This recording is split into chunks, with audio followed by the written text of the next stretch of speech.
Yo les comentaba hace instantes que el profesor Pablo Mieres, candidato a la presidencia por el Partido Independiente, tuvo en la reunión con los transportistas. Luego que terminó la asamblea de presidentes, se esperó al candidato que llegara en horas de la tarde y con él hubo un intenso intercambio de opiniones, preguntas y respuestas y pareceres de lo que el Partido Independiente entiende como el debe y el haber en el transporte en nuestro país.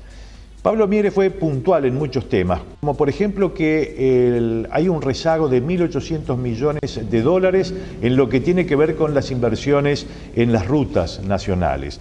También está hablando de que en las inversiones público-privadas solo se concretó un proyecto y este fue para construir una cárcel. Y que dice que dentro del mismo partido de gobierno hay algunos que no están de acuerdo y le están poniendo la rueda a esta iniciativa de proyectos público-privados.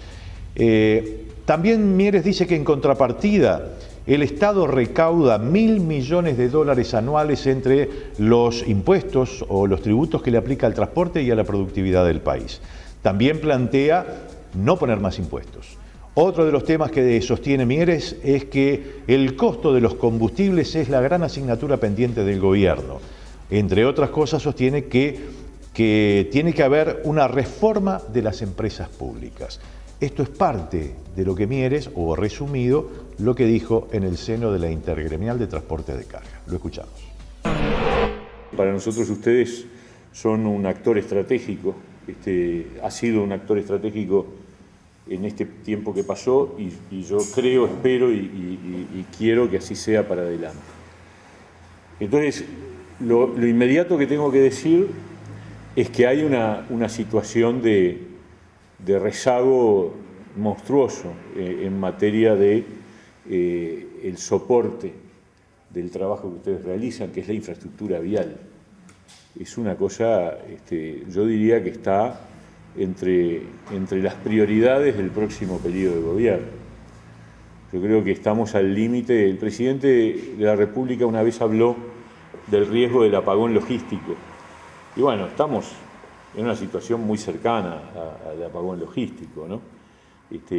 Ha habido una desidia de parte del gobierno, una falta de impulso en lo que supone la necesidad de una inversión en materia de la red vial, de las carreteras que sostienen el crecimiento del país. Y eso les impacta a ustedes directamente, obviamente, en lo que tiene que ver con los costos de la actividad, con los riesgos en materia de seguridad, en materia de integridad de las unidades de los camiones. Les impacta desde todo punto de vista. Y no hay excusa, porque el gobierno sabía que había un rezago en materia de inversión de infraestructura, tanto sabía que incluso en la discusión presupuestal lo hicieron público expresamente y establecieron que en la medida que no había fondos presupuestales suficientes como para revertir el proceso de retraso en la inversión, proponían un instrumento que era la Ley de Asociación Público-Privada, por la cual se esperaba que en el transcurrir de este periodo de gobierno, por la vía de captación de inversión privada, habría una inversión que permitiría recuperar el atraso generado. Y el resultado es desastroso. Es decir, la Ley de Asociación Público-Privada se aprobó hace 3 años, a esta altura, creo que por esta fecha se están cumpliendo 3 años, se votó por todos los partidos, fue una ley consensual, o sea, esta no fue una ley del gobierno, o mejor dicho, fue una ley del gobierno pero apoyada por todos los partidos, y transcurridos 3 años, el único proyecto aprobado es para la construcción de una cárcel, y no se ha aprobado ni un solo kilómetro de recuperación vial. Entonces, eso es lo primero que hay que decir. Acá hay una responsabilidad del gobierno que es muy grave porque pone en riesgo las posibilidades de crecimiento futuro y aumenta los costos de la actividad del transporte. Se calcula en 1.800 millones de dólares, la inversión necesaria para poner toda la red vial al día y además mantenerla luego, ¿no? O sea, nosotros no tenemos prácticamente rutas con tercer carril, que es una cosa básica, que en un país como el nuestro debería existir, ni hablar de doble vía, estoy hablando de tercer carril. Hay algunos tramos cortitos en la ruta 9 y algunos más en la 3. Exactamente, pasando Pan de Azúcar. Entonces, hay un panorama terrible y obviamente eso no es responsabilidad de los que transitan, al contrario, eso es una buena noticia, sino que es responsabilidad del Estado. Los procesos para aprobar este tipo de propuesta son largos, son tediosos, están muy burocratizados, muy demorados, y además hay un problema ideológico. Yo creo que hay una parte del gobierno que no cree en la asociación público-privada, que tiene una mentalidad muy estatista y que entonces desconfía de la participación del actor privado y entonces le pone el palo en la rueda. Esa es mi impresión. Yo creo, para el próximo periodo de gobierno, lo digo con total convicción, ese instrumento hay que utilizarlo intensivamente y a otro ritmo, porque ese es un camino. El Estado va a seguir teniendo problemas presupuestales para destinar los montos que son necesarios para poner al día la red vial. Pero yo creo que hay dos instrumentos. Uno es ese, la ley de participación público-privada, quizás haya que hacerle algún ajuste para que sea más rápida en su ejecución. Y el otro es tomar préstamos con organismos internacionales, que son préstamos blandos, en general para infraestructura, los préstamos del BID, del Banco Mundial, del Fondo Monetario o de la Corporación Andina de Fomento, son préstamos muy interesantes y se pagan solos, porque ese tipo de préstamo que implica una recuperación de la red vial, implica un aumento del tránsito, implica un aumento del uso de las vías, y por lo tanto un aumento de la recaudación tributaria correspondiente por peajes y por todos los demás tributos que ya hay. Yo, y también en esto tenemos una reflexión hecha, no estamos de acuerdo con la teoría del gobierno que dice que el que rompe tiene que pagar, porque el que rompe ya paga.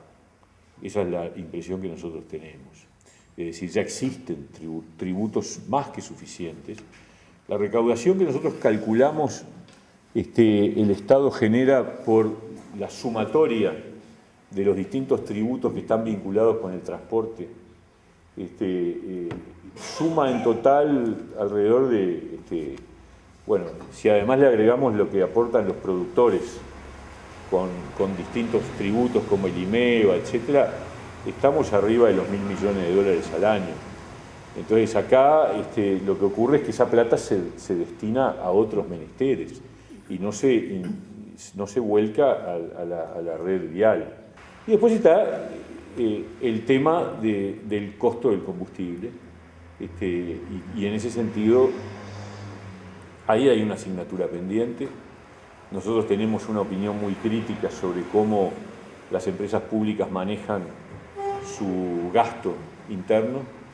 Particularmente estamos convencidos de que hay un gasto político extremadamente fuerte y excesivo que termina generando impactos adicionales sobre las tarifas y en particular ANCAP es un ente que funciona en forma monopólica y que sin embargo gasta una fortuna en publicidad, que no entendemos para qué hace publicidad ANCAP.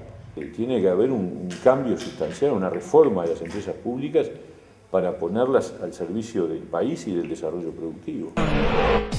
Y también se generó un diálogo entre los asistentes y Pablo Mieres. Precisamente hay una opinión, hay una consulta realizada por Wilson Gándara, quien está planteando en esta oportunidad que faltan muchas cosas en el transporte, que se ha mirado poco el transporte, que falta una regulación en el transporte. Habló también del tema de los subsidios que se le aplica a la nafta, o sea, el fideicomiso de la nafta, debí decir, que se aplica para subsidiar el transporte de pasajeros.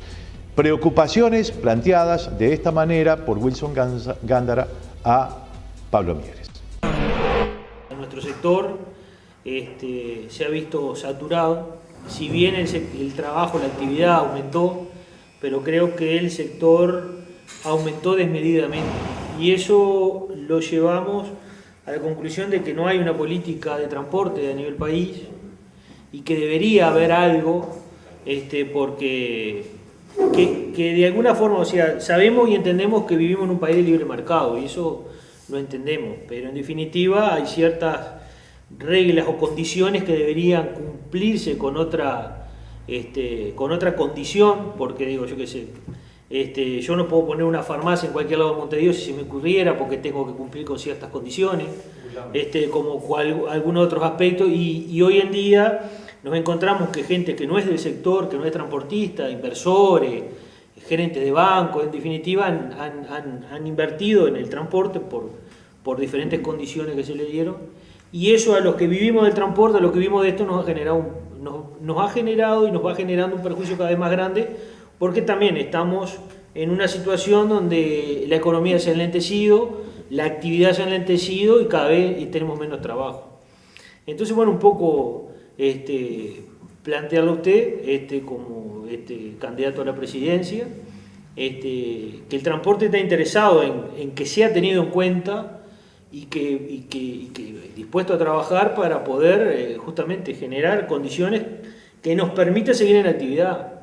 Que no cualquier inversor, por más dinero que tenga, nos cope el mercado y nos deje... Actualmente no tiene ninguna regulación. No hay nada.